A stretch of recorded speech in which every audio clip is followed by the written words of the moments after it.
Well, hello and welcome to Polity Matters. My name is Ben Ratliff, and I'm joined today by Jared Nelson, and we are leaving the PCA reservation altogether today. I know you come here for all your PCA polity nerdiness, but today we're going to enter into a different denomination, and we may do this for the next several weeks over the course of this summer, touch in with some brothers in other denominations and see how things are going at their assemblies and synods and other court meetings they've had over this season. And today we're joined by friend Benjamin Glaser, and he's going to share with us about what's going on in the ARP. But maybe the best thing to do first, sir, is just to have you introduce yourself to our listeners. We're glad to have you. Thank you for joining us and giving us some of your time.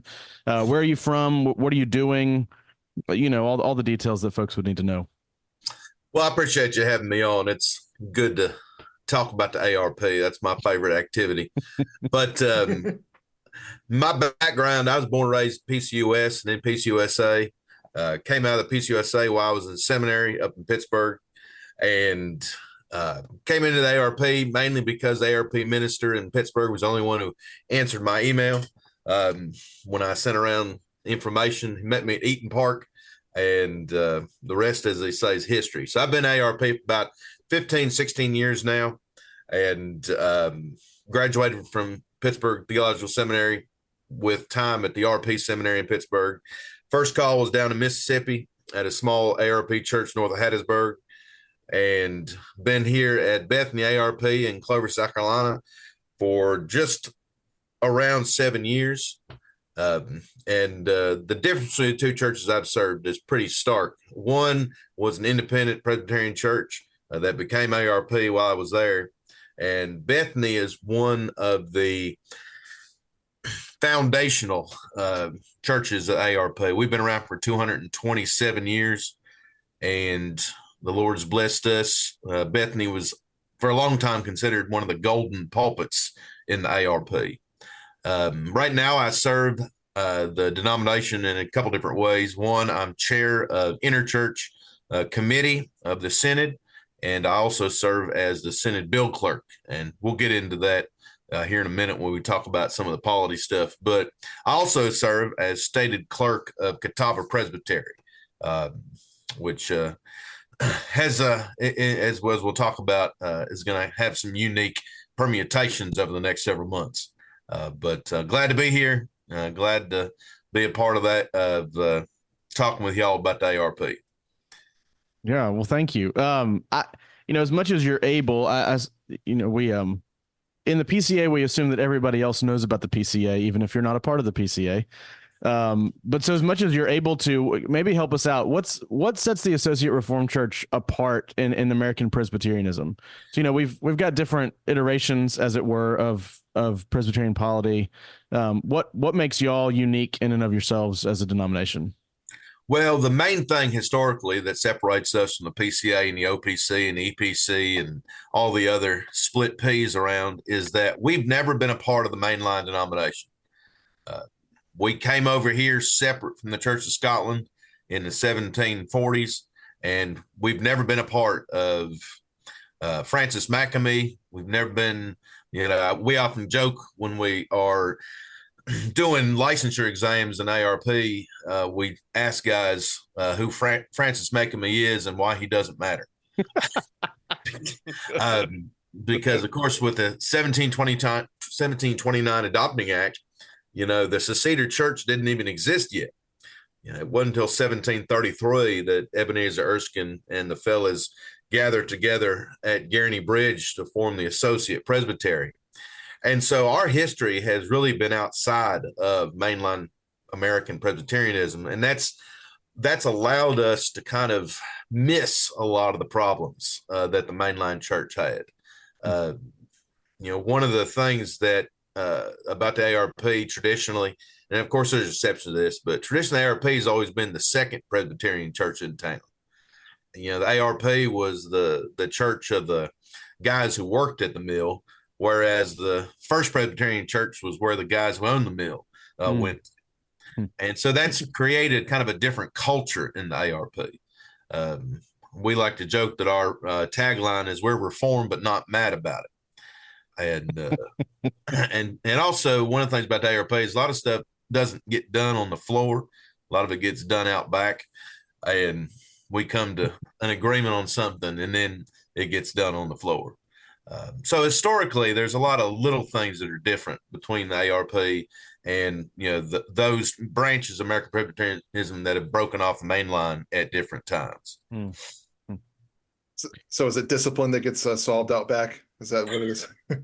I can neither confirm nor deny. What version of Westminster do y'all use?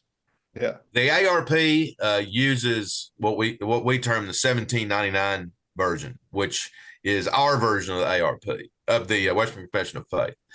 For instance, we maintain some of the original standards on establishmentarianism and stuff. Now, our Westminster Confession 23 calls for Christian magistrates to rule according to Christian principles. Our chapter 20 on liberty of conscience continues to maintain that the civil magistrate ensure that the Christian faith is receiving preeminence in a nation. And also, you look at our chapter 31 is also more in tune with the original Confession of Faith. It's a question we often ask guys as they transfer into the ARP, is if they're aware of that. If they're aware that there's a difference between the Westminster Confession of Faith as ARP holds it and the PCA or the OPC organizes it. Wish y'all would get to work on some of that 23 stuff that you hold to. That'd be nice. Sorry, bad joke. All right, Jared, you were going to say something. I can see it in your eyes. No, well, one of the differences would be that you don't call your General Assembly a General Assembly, right? You call it a synod.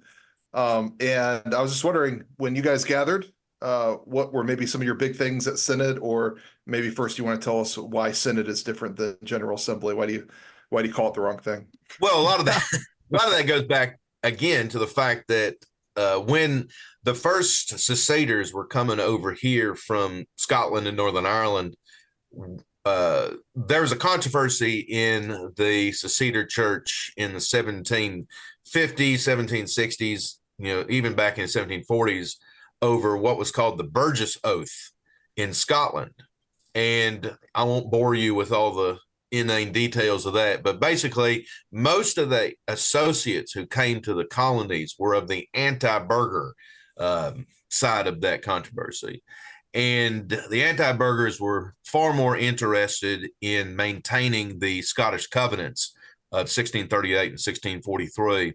And so one of the DNAs of the ARP is that we're still waiting for the national church. We're still waiting for the establishment to happen in the States. And so we maintain a synod because there's no national assembly. We don't have the arrogance, I guess, to just declare that we're the National Assembly. So we function as a synod instead of an assembly because one doesn't exist. Now, that had some practical effects in the authority and powers that the synod has that a General Assembly wouldn't. One of the things that people who come into the ARP, especially from PCA, don't understand is that the synod can't tell anybody to do anything. The synod is an appellate court. The synod can encourage, the synod can give advice, the synod can declare something, but it has no power to tell a presbytery to do X, Y, or Z. Anything that happens at synod has to be approved by the presbyteries. And obviously that exists everywhere in Presbyterianism, but it's a slightly different nuance than exists in the PCA in regards to the authority of the synod. Now, one of the things that the ARP has gotten in a bad habit of in the last 20 years, and that's just my opinion, but we've gotten a bad habit in the last 20 years or so, is that whenever something comes up at synod we don't want to talk about, we just form a study committee. It seems to be how we handle things. And they happen sometimes at PCA too. And that's one of the reasons why I volunteered myself to be the bill clerk, is so I won't have to serve on study committees. But one of the things this year is we had two committees and one commission come back, and that was took up the vast majority of time of our Synod meeting this year. I'll go from least important to most important, at least in the scheme of things. We've obviously been dealing with the question about deacons and deaconesses, or as my good friend Tim Phillips tells me, women deacons. He tells me deaconesses is not an actual English word, but being from West Virginia, I don't speak English, so I don't worry too much about that. But so the question about deaconesses has been coming up, off and on for probably the past 5 or 6 years, and you have what I basically term 4 quadrants in the ARP when it comes to the question of deacons, women deacons. You have those who believe that it's only an office of mercy, but women cannot be deacons. You have people who believe it's an office of mercy, and therefore women are allowed to be deacons. You have people who believe it's an office of authority, and therefore women can't be deacons. And then you have people who believe it's an office of authority, and therefore women can be deacons. So whenever this question gets brought up on the floor, you end up having this kind of crosstalk between people who otherwise would agree with each other. And so last year we had a special committee put together to basically write a paper on whether or not what the office of deacon was. Now, those of us, again, it's my opinion, who hold that it's a office of mercy alone, and also don't believe that women can be deacons, we weren't super happy with the report that came back because it's full of authority language. And one of the issues that was brought up on the floor of Synod this year about that report was that there were no recommendations in it. It just came to us, and as I'm sure you've experienced, when that happens in a PCA, it just kind of dies on the floor because you don't really know what to do with it. So that's kind of what happened. Now, we did have several men get up and make motions to the effect to do particular things. Now, obviously, that's the difference between the PCA and the ARP. In the ARP at Synod level, anybody can stand up at the mic at any time, as long as there's not a motion on the floor, and make a motion. If I wanted to stand up and make a motion on the floor of Synod that the moon was made of cheese and somebody seconded it, we'd talk about it. Obviously, you're not allowed to do that at the PCA General Assembly. So we had we praise God for that. We had a couple of guys get up, make motions related to deaconesses, women deacons, but neither of them went anywhere. I get the feeling right now in the ARP, everybody's kind of where they're going to be on this issue, and people are kind of a little wore out from it. What happens down the road, who knows? But I think we kind of where we are right now on it. Yeah, so status quo for now. Yeah. But, and all right. Yeah. So that was your low hanging right one. So what else are your big ticket items that happen? The bigger ticket item is that in 2019, when we were meeting in Pittsburgh, concurrently with the RPs, we've done that a couple times in the past decade. The Canadian Presbytery, and we'll talk some more about the Canadians in a minute, but the Canadian Presbytery had brought a motion in ARP we call overtures memorials. They had brought a memorial to Synod to ask the Synod to look into secret societies, and mainly Freemasonry was the main issue. And so we've had a special committee. Well, first of all, it went to the Theological Social Concerns Committee. In the meantime, we killed the Theological Social Concerns. And so it went to a special committee. Special committee came back the last couple of years, asked for more time. Well, we finally got a report this year. And the report, as most reports do, didn't go far enough for some people and went too far for others. Now, the report made it pretty clear that Freemasonry and secret societies are not in keeping with confessional Christianity. However, the report doesn't have any teeth in it. It doesn't require ministers or elders to divest office. It doesn't require ministers or elders who happen to be Masons to leave the lodge. Kind of leaves it up to the conscience. But the two things that did come from that is we did pass a recommendation that sessions ask any elder or deacon candidate, and presbytery is obviously in the case of minister, that they ask them a series of questions in regards to whether or not they should be a member of the lodge. Now, again, the Synod doesn't have the power to tell anybody to do that, but this was given as pious advice to the local church and to the presbyteries. Now, there was a statement brought forward that made it abundantly clear that the Synod believes that Freemasonry is not in keeping with biblical Christianity. After the report was received as information, a fella stood up and made a motion that the 220th General Synod explicitly and forthrightly declare that Freemasonry is incompatible with Christianity. So that passed almost unanimously. There were a few nay votes. And of course, as you know, it always sounds like the nays are more than they are. People say that word with more gusto. But it passed, overwhelmingly. So the position of the ARP, if you can call it that, is that Freemasonry is incompatible with Christianity. Now, that's a big statement for us. One of the things that the committee found as did his work is there's a lot of Freemasonry in the ARP. And I think some of that goes back to some of the historical roots that we have of being kind of the church of the middle to lower class. Now, one of the things that committee found, of course, is that being a Mason in Canada is not the same thing as being a Mason in Pennsylvania, and it's not the same thing as being a Mason in South Carolina. Most of the Masons that they interviewed in South Carolina, they might as well be in the Rotary Club for all their Masonry affects day-to-day life. But, it'll be interesting to see what practical effects this has down the line, whether this promotes any other conversation. This may be the last thing to get said on it for a while. But that was pretty much the totality of that second one on secret societies and Freemasonry. Yeah, that's interesting. It sounds a little similar to in the PCA. We had a paper or study committee on that. And the basic tenor was we don't really like it and you probably shouldn't be in it, although we don't know if we should tell you that you absolutely can't.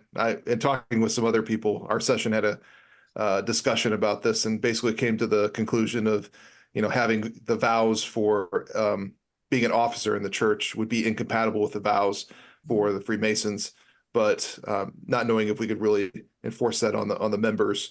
And so just highly discouraging it to let people know that it's not good. All of our statements tend to be less than positive about it. Yeah, and of course, one of the things this committee report did is that collated all of NAPARC denominations' statements on secret societies and Masonry, so that everybody could see that we weren't alone in declaring certain things out of bounds in regards to secret societies. Yeah. And you said that came from the Canadian presbyteries. If I understood right from the little that I know of what happened at the ARP Synod, something interesting is going to be happening with your Canadian presbyteries, isn't there? Yes, it was. It's kind of sad. We planted, the Canadian presbytery probably, I think it's about 30 years ago now, 30 years ago. And the Canadian presbytery has grown. It's been blessed. A number of the churches in Canadian presbytery came out of the PCC, the Presbyterian Church of Canada. And they, sometimes we joke that our Canadian presbytery is the OPC of the ARP. They take everything real seriously because they're Canadian, and it's been real good for us Southerners to have Canadians around because it makes us take some things seriously too. And they've been a huge blessing to us in every way. But the nature of the world as it exists now just makes it difficult to do cross-border ministry. And so the Canadian Presbytery has been talking about this for several years, and they just kind of came to the point where the right thing to do was to focus on Canada, focus on their ministry north of the border. And so they came with a memorial this year to the Synod to withdraw from the ARP. And there was a lot of discussion. We had several motions made from the floor that to the effect that we didn't want them to leave, so they weren't allowed to. And it was funny. The Canadians got up to speak against the motion and basically friend zoned us, is the way a buddy of mine took it. Like, we love y'all, but we just want to be friends. So it passed. So the Canadian Presbytery will be forming their own indigenous ARP Church of Canada September 1st, 2025. So they'll be with us for about another year, but it's a blessing, but it's also sad for us. We're gonna miss those guys. There is talk about one of the positive things that happened at Synod this year was we reestablished our relationship with the ARP Church of Mexico.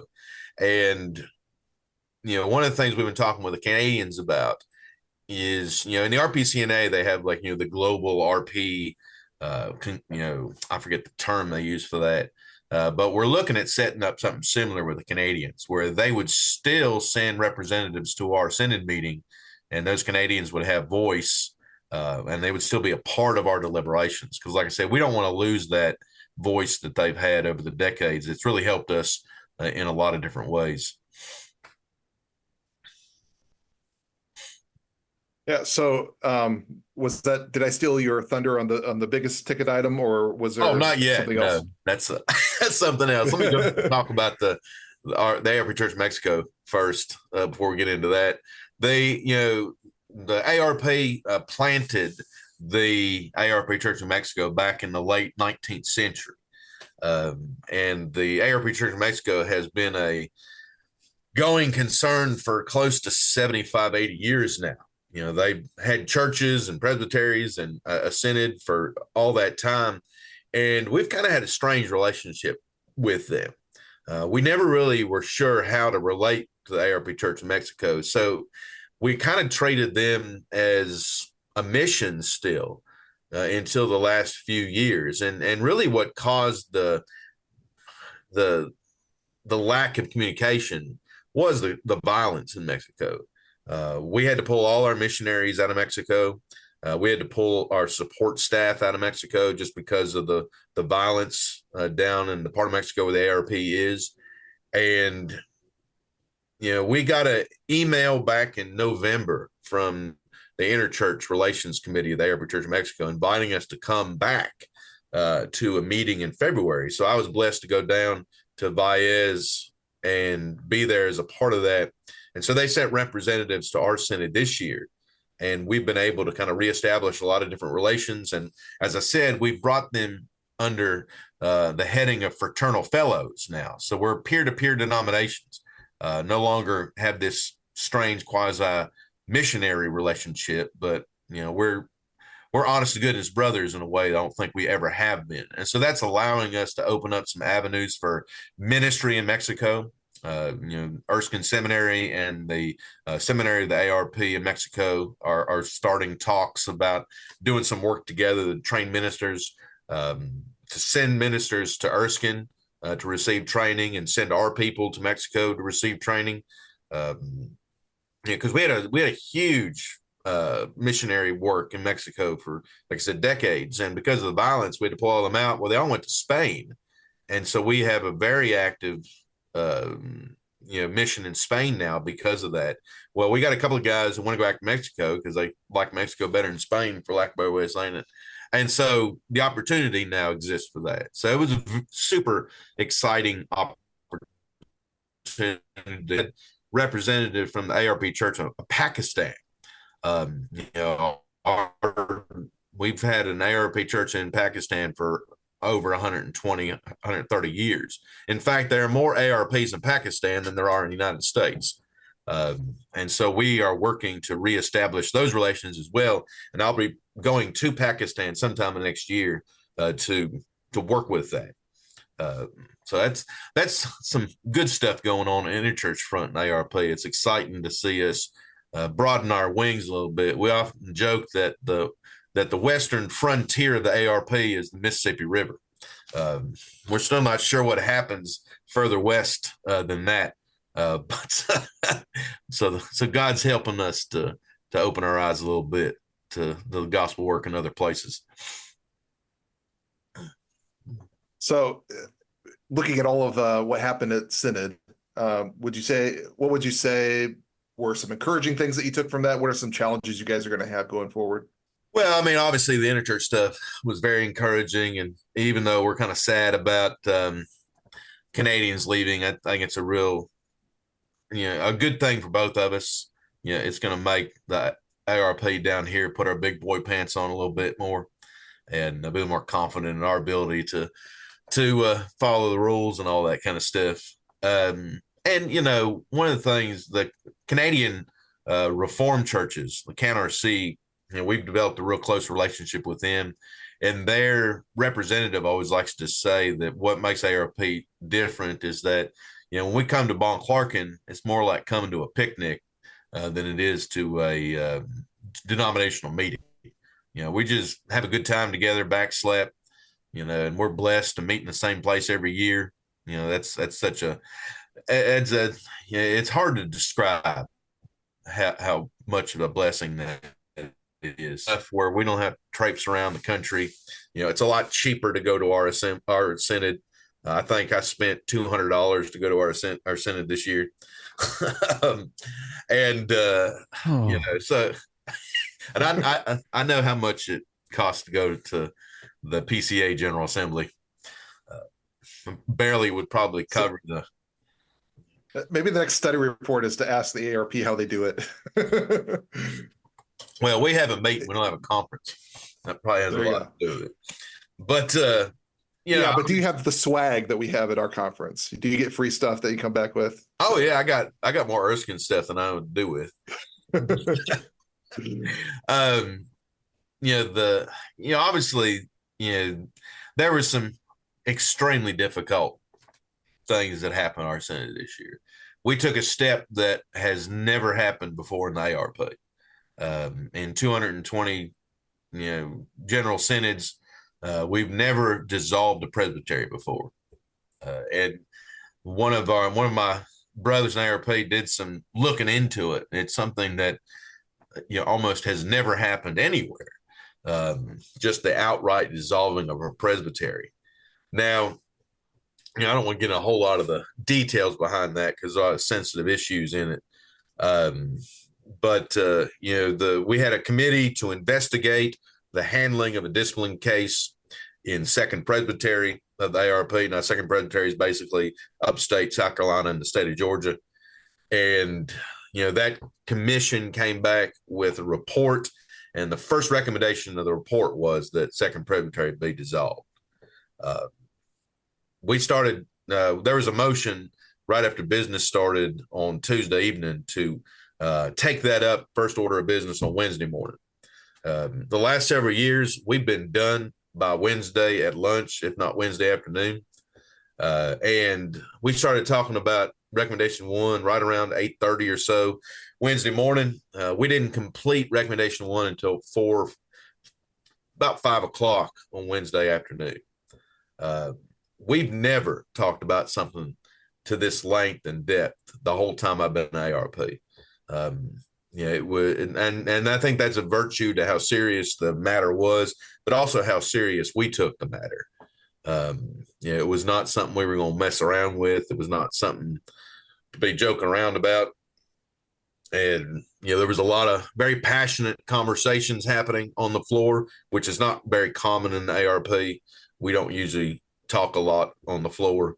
And I was, impressed, with the way that the conversation was allowed to ebb and flow. Nobody stood up and tried to, call the question too early. We did have a couple calls of question and they were defeated. But one of my things, I love my OPC brothers, and I always vote against calling the question because I've seen it used too many times to stifle debate and to shade debate and strategically used to do things, and I don't find that very Presbyterian.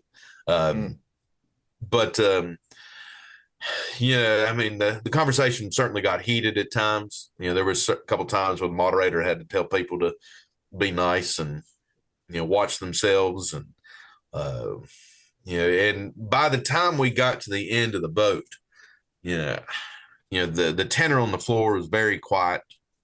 One of our brothers, wisely in my mind, made a motion that the vote be a standing count vote. Because I'm glad he did that, because I worried what it was going to be like if it was a voice vote. Then we had to count. So we took a standing count vote, and the vote ended up being 245 to 34. So roughly 84% of the Synod voted to dissolve Second Presbytery. And there was a lot of conversation I had around that. The main reason, if you were to summarize why that happened, it really can be summarized by saying there was a catastrophic failure to follow the third mark of the church. And, various things happened in regards to that, but that's really the summary of why the Synod took that step. And I think the vote total and the disparity testifies that it was really the decision that needed to be made. What happens to the churches that were members of that presbytery? Well, I'm sure it's the same way in the PCA. The Synod can tell a presbytery what churches are in its bounds, but it does not have the authority to tell a presbytery what ministers are on its rolls. So there's two things that are going to happen now. A motion was passed subsequent to the motion to divide or dissolve. The churches that are within the bounds of the state of South Carolina are now going to be a part of Catawba Presbytery. Now, Catawba Presbytery before Synod was basically everything east of the Broad River. And so Columbia, Charleston, Myrtle Beach, Rock Hill, that area was all Catawba. Spartanburg, Greenville, Abbeville, Augusta, that was all second. So basically everything, to the north and west of that was Catawba. So now the whole state of South Carolina is Catawba Presbytery. The churches in Georgia are going into Tennessee, Alabama Presbytery. There are a few churches along the Savannah River who have already begun the process of petitioning Synod to come into Catawba just because of the distance involved. And so that'll take effect the 1st of September is when those churches will move. Now, obviously, the ministers within the bounds of each presbytery will have to apply for transfer. So Catawba Presbytery have met Wednesday evening. It's Catawba's practice to have a presbytery meeting at Synod. We do that every year. So we met Tuesday morning like we always do, and we always adjourn with the end of Synod. So we had a recessed meeting on Wednesday night, formed a committee and a commission, what we call a committee of welcome and a special commission to do the work related to the transfers. And so those committees have already met and are already formulating a plan and a process to make this as smooth and painless as possible. The policy in Catawba Presbytery has always been that if you're an ARP minister in good standing and you're transferring in our presbytery, we really are only interested in asking you two questions. One, have your views changed since you were ordained? And second, do you take any exceptions to the confession? So as long as men are in good standing, then there's no expectation that Catawba is going to act as a filter or however you want to put that. We have no interest in that kind of thing. And so the committee of welcome is going to go and physically meet with each and every church that's coming into our presbytery. From what I understand, Tennessee, Alabama is doing the exact same thing we are. So we're going to drive to each of these churches. We're going to sit down, meet with the session, with the minister, with the congregation, and basically talk to them about what's going on, why it happened, and why they can expect nothing to change. One of the permutations of this, of course, is that it's not just ministers and churches that are affected, but we have chaplains, we have missionaries who are going to have to, obviously the chaplains are going to have to go through the PRCC and change some of the accreditation is the wrong word. I can think of it right now. Endorsement. Endorsement stuff. We've already started receiving those. We've already started processing stuff for the chaplains. But also, I mean, you got to think about youth work. Catawba had its own middle school and high school retreats. Well, now we're going to have to fold those churches into that, which, talking to the youth guys of the churches coming in, they're excited about that. But also, women's ministry. Each Presbyterian in the ARP has its own presbyterial and its own women's ministry. And so the chairman, or the chairwoman, I should say, Women's Ministry in Catawba has already been in conversation with the chairwoman in second, and they are working on melding themselves together. I don't have any illusions that this process is going to be simple or easy, but we're good and godly Presbyterians. We're going to do this as best as we can, as fair as we can, and as simply as we can. Yeah. I had two more things that I was aware of, and these could be pretty quick, just knowing that they happened there, to ask you about. You guys did form a committee to study eternal subordination of the Son. You think you guys are going to come out against that, or is that in question there? I don't think there's much question there. This is kind of a unique situation. I'm not really in Clover, South Carolina. I'm about 5 miles outside of town, in a part of York County that's still South Carolina.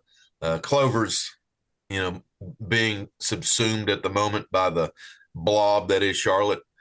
And one of the members of the church at Clover, brand new to the ARP, brand new to the Reformed faith, he was looking on our website, the ARP website. We have position statements, and the ARP wrote a paper back in 2005 on women in the church. And if you go read that paper, there's nothing wrong with the paper. The paper's fine as far as what it talks about women in the church and stuff. But if you start reading the paper, you realize that in 2005, what was in the water everywhere, was eternal subordination of the Son. And so there's a lot of arguments made in there, drawn out of guys we all know, Wayne Grudem and, a lot of the other guys who were involved in ESS. And so basically he brought attention to the session. The minister in session at Clover talked about it. We're like, yeah, that's not good. We shouldn't have a paper on our website full of ESS stuff. And so they brought a memorial to our presbytery, but at the same time, First Presbytery, which is Western North Carolina, brought the same memorial to their presbytery. And so it came to the synod. We talked about it a decent bit, and we formed a study committee to look into it. Now, like I said, I don't have much concern or worry about where that committee is going to come down. Yeah, and the Senate did make the decision that anywhere that ESS appears in that paper before the committee comes down is going to be bracketed with ellipses, just to make people aware that we are aware that there was a paper on our website. So, that'll come back next year. And like I said, I don't figure there'll be a big conversation about that. Yeah. And one final thing, I had heard that oddly enough, that there was something that was somewhat humorous that happened during the memorializing of departed elders. Yes. Tell us about that. One of my, and there's something kind of parliamentary funny that I'm sure y'all will enjoy that I'll talk about here in a second. But, one of my responsibilities is bill clerk, is I help Central Services put together the reports. We have a report of all the elders who died during the year. And we also have a list of all the ministers who died during the year, of course, because ARP's 3 office. So, the ministers get their obituary read, and then we read, the names of all the elders. Well, I'm sitting up, on the die up top, and I'm doing something, and this fellow walks up to me, and he has the list of dead elders in his hand. And he has his name tag out, and he's pointing at the thing and showing me his name. And I'm looking at it, and it dawns on me that the name's the same. And so we both kind of look at each other like, just kind of dumbfounded. And he was like, I just want to let you know that me and this other elder, we're very much alive and we're here. If you would like to speak to him as well. And I was like, well, I'll take your word for it. And so I had to get up on the floor of Synod and let everybody know that there had been resurrections on the floor of the ARP Synod. And that was one of the stranger things I've ever seen happen. But, it was simply that when Tennessee, Alabama was filling out the form that gets sent in for the statistics, they had put the names of two men who had come back on the session in the wrong box. And so we were both wildly surprised at Synod. That was, I don't think that's ever happened, and I really hope that doesn't happen again. So I think we're going to do a little more due diligence next year, just to make sure on that. But one of the kind of humorous things that happened there in Synod parliamentary wise is that back in 2019, I think it's 2020 now, I remember, it was our COVID meeting in Columbia, because we didn't miss any Synod meetings during COVID. We were able to meet at First Columbia because South Carolina was still a free state at that time. And we got a brand new form of government in 2016. And there had been this committee called the Committee on Revisions, to try to work out any of the places in the new form of government that didn't quite agree with each other. Whenever you put together a new document, there's always something you miss. Well, we were referring stuff to it every year. And so somebody made a motion that we make the committee revisions permanent, and that anything that comes up on the floor of Synod that has to do with changing the form of government automatically gets sent to the revisions committee. And what we've discovered in the past couple of years is that means nothing can get done, because at some level, everything affects the form of government. And it got kind of comical this year, because every time something got brought up, somebody would stand up and say, well, this changes, 5.4 or whatever. And according to the way the original, we couldn't even discuss it. It had to immediately get voted on to get sent to committee revisions. And, and so it's probably happened 10 times. And then finally, my good buddy, Mark Miller, who's at Clover ARP, got up and made a motion that the Committee on Revisions abolish itself. And so we had a vote to send that to the Revisions Committee. And so I guess the Revision Committees have to look at the constitutionality of killing itself. And the chairman of that committee got up after Mark made that motion and basically let the Synod know that they would take that under serious consideration. So I'm pretty confident that committee is not going to exist anymore after next year. But one of the other kind of funny things happened with that is that, the Synod bill clerk, which is, my job, it's one of those things in Presbyterianism that exists. Nobody's sure why. Back in the day before the invention of the automobile, the bill clerk's job was to collate all the reports that came in.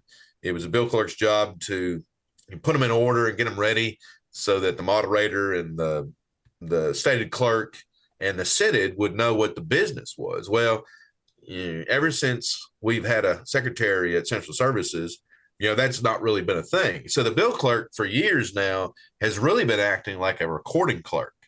And so I sit up there with my computer and just take notes on everything that happens during the Synod meeting. Every movement of Synod, so-and-so got up to speak. This motion was made, it passed or it failed. This index was up next, that kind of stuff. So I went up, made a motion to change my name for bill clerk, reporting clerk, to reflect what I actually do. And as you can imagine, the term bill clerk shows up in the form of government. But nobody knew it at the time. So like 5 minutes after I made this motion, because it was just to change the manual of authorities and duties. Well, about 5 minutes later, somebody got up and, asked the made a point of order that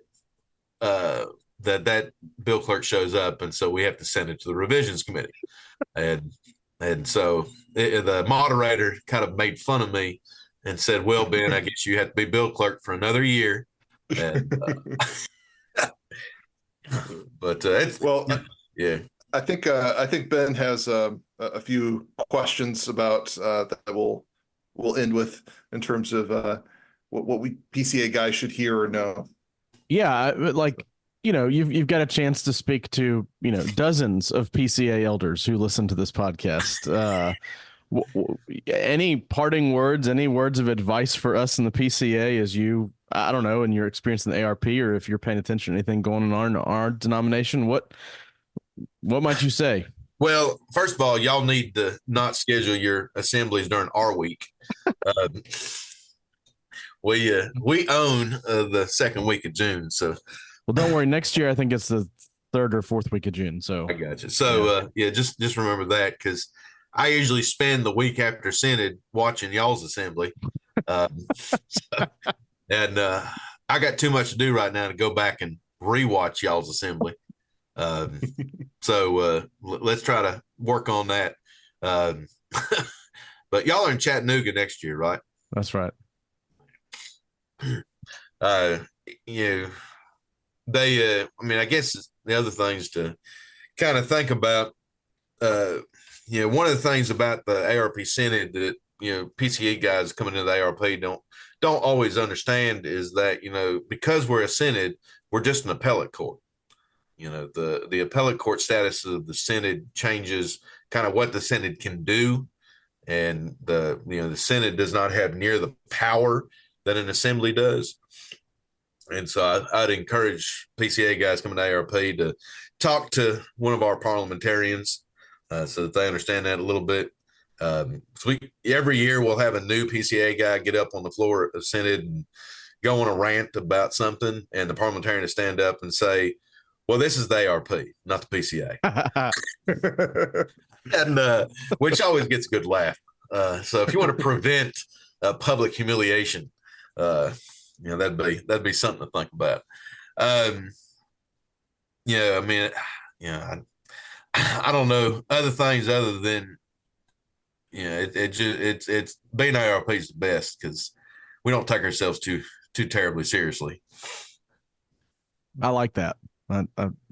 We take ourselves too seriously. Do y'all have a fraternal delegate from the PCA this year? Well, no, we were supposed to see. Did we ever talk about this? Y'all were supposed to send us one. And because we alternate, I don't know why, but we alternate years with the PCA. So we'll have a delegate next year at y'all's assembly in Chattanooga. But y'all were supposed to send us one this year, but y'all must have been too busy. Well, we can blame that on Scott Edberg since he's not here. We'll just say it was his fault. And we receive delegates every year from the OPC, from the RPCNA, and from the URC and the CAN-RC. But for whatever reason, both the EPC and the PCA, we alternate. Interesting. Yeah, that's kind of one last thing to for prayer. We've been reconsidering our relationship with the EPC for a number of years. Part of that is because back when the EPC was formed, in 1981, the ARP was a much different denomination than it is now. We were much more in line with the ethos of the EPC back in 1981, and we've changed dramatically in the last 15 years, let alone the last 40 years. And one of the things that has come to a head with EPC with us is that the chairman of the interchurch committee of the EPC is an ordained female minister, and the moderator of the EPC last year was a woman.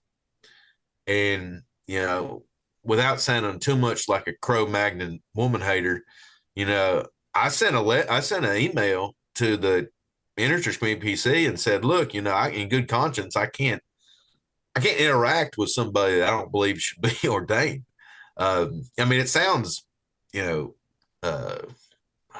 sounds kind of rude, but that's kind of is what it is. So we sent a letter last year to the EPC, basically a letter of concern, if you want to call it that. And they kind of patted us on the head and and told us it'd be okay. We were supposed. I was supposed to be at the EBC General Assembly this week, but they changed how they do the fraternal delegate reports, and so the only time the fraternal delegate can speak is at a supper on Wednesday night. And we were like, we're not going to spend a bunch of money to send somebody just to speak for 5 minutes on Wednesday night.